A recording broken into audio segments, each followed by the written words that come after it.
নমস্কার। আমি আমার গাঁয়ের আমি যে এলাকায় থাকি সেই এলাকার একেবারে আঞ্চলিক ভাষা, গেয় ভাষা। এই গেয় ভাষাতে কিছুদিন আগে আমি একটা লেখা লিখেছি। এটাকে কবিতা বলা যায় কিনা জানি না, তো আমি লিখেছিলাম।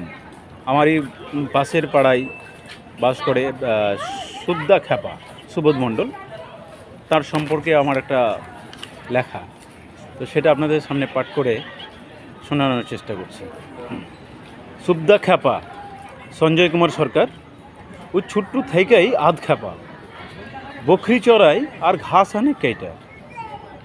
কালো কুচকুচা শরীর, গায়ে খুব জোর, খাই কোনো রকম খেটা।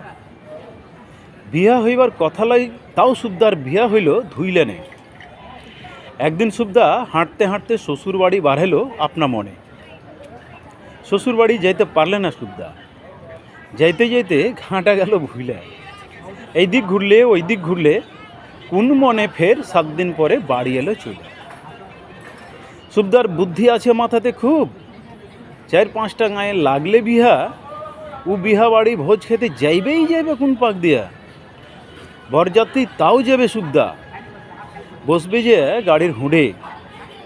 ওকে দেখে লাগবে বৈশা আছে কোনো এক বাবু সাহেবের মুডে।